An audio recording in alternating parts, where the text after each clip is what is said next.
Frankie Idaho died while making this video. And it was not hordes of flesh-hungry and bloodthirsty zombies that got him. It was reckless driving. Yet another sad reminder that anything can happen in Knox County, and anything can end your life. Rest easy, Frankie. It was fun. And your legacy will continue.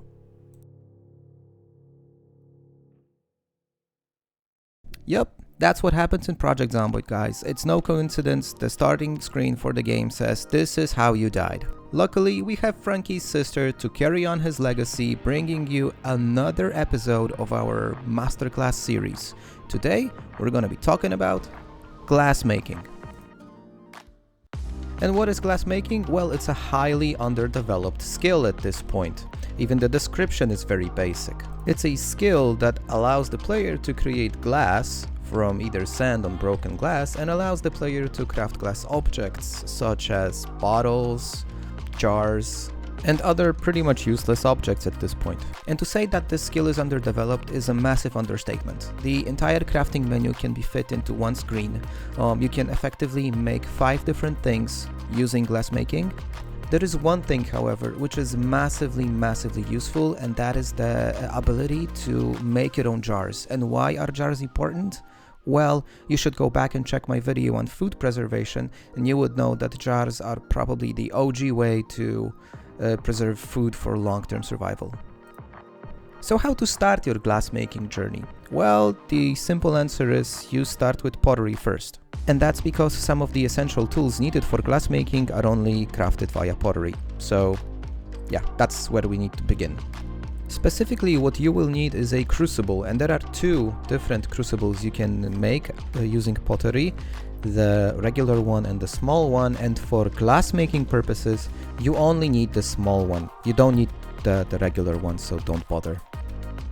But crucible is not the only thing that you will need. You will also need to craft a ceramic sheet mold because specifically at level 0 and at level 1 of glassmaking, the only reasonable item that you can craft to get experience points are glass panes.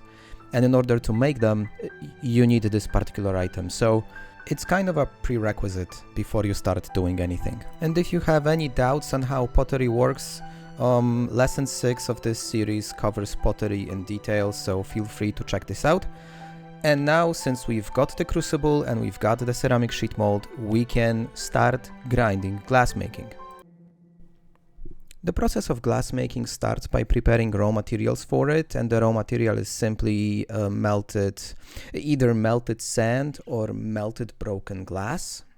Now, in order to make these, you need the crucible, which we've already created, but also you need a furnace. So again, you cannot proceed with glassmaking without firstly investing some time in other skills like masonry in this example, right? Because that's the only way to build a furnace.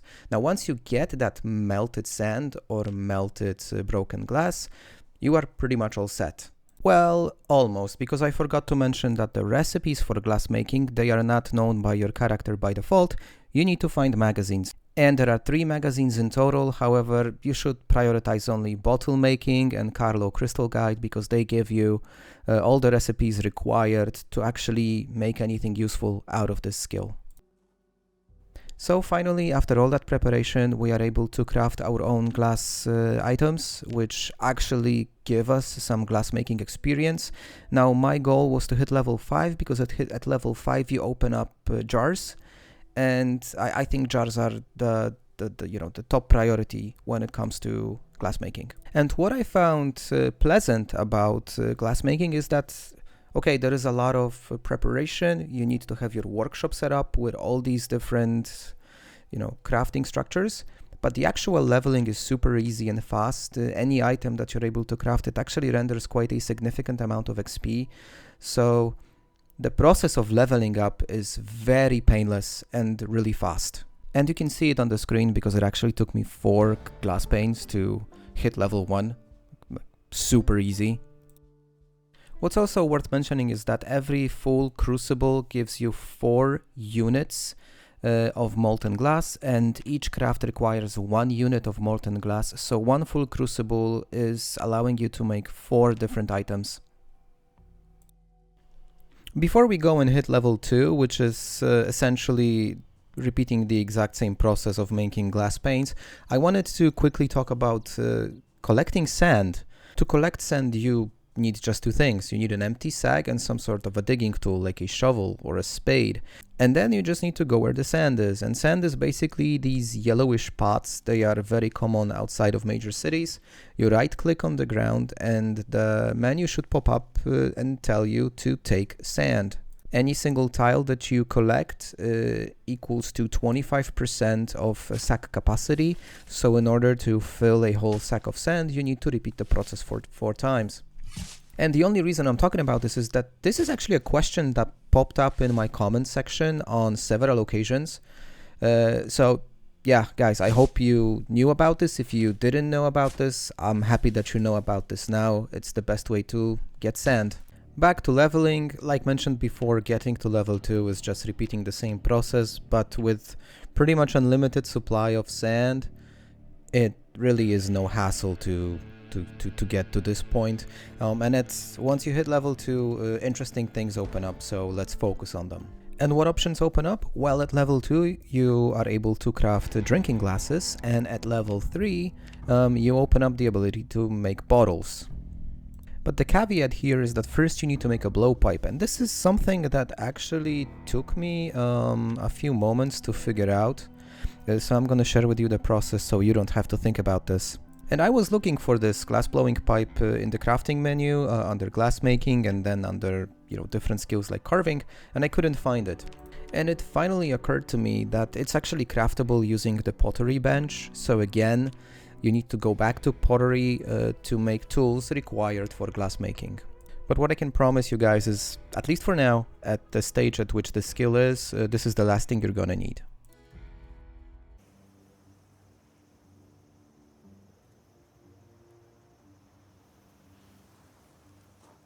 And here again, there are a lot of similarities with leveling up at the early stage, as making these drinking glasses actually renders a lot of experience points.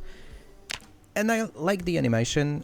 It's a cool thing that the devs did, that you can actually see your character blowing through a pipe and kind of rolling the shape of a glass. And yeah, as you can see, it took me just a moment to hit level 3. And this is where I hit my first major disappointment, because guys, let's face it, why any of us would need tens of glasses, drinking glasses? I mean, it's useless, right? But I figured, you know what, bottles could actually be useful. Okay, we can store water and carry it with us, but I was thinking that I could make Molotov cocktails out of these bottles, and this way I would have a supply of Molotovs for life. Well, I'm gonna disappoint you here. As it turns out, your self-made bottles, they're not included in the crafting menu for Molotov cocktails. So despite having the same capacity as, say, a tequila bottle, and being made of glass, somehow they are not convertible into Molotov cocktails. And I really hope, over time this is gonna get fixed, because this just defies any logic. So what to do with all these crafted bottles and drinking glasses? Well, I decided to make use of them in a different way. I just broke them into pieces and then took the broken glass and melted it back into molten glass. A similar process that I applied for my tailoring leveling, where I was putting things apart and back together again. I mean, at least it's some use, right? And moving forward, guys, there is no magic in this skill. There are 5 craftable items, so your path to level 5 is just making bottles. It's not gonna take long because, like mentioned, they do give a lot of experience points. And once you've hit level 5, I would say just stop there, because there is literally no incentive to go beyond that. And jars, as mentioned, are super useful, so this is definitely the sweet spot for glassmaking. I think at this point you guys can clearly see that this is still a massive work in progress in terms of a skill. While I was recording this, I had at least 3 ideas that could be implemented in the game that would massively expand glassmaking and make it much more useful. The obvious ability to make Molotov cocktails out of the bottles, that's a no-brainer, but I was also thinking about mixing glassmaking and carpentry to open up some sort of greenhouse builds, greenhouses which have water storing capacity, and maybe even if mixed with electrical, you could add some sort of an intelligent irrigation system on higher levels. I think that would be super cool if you could build these things. And why not also add the possibility of making your own magnifying glasses, which can be later on used in, like homemade gun scopes. I mean, this is possible, right? So I think there are plenty of directions in which glassmaking can go, but for now, it's super basic.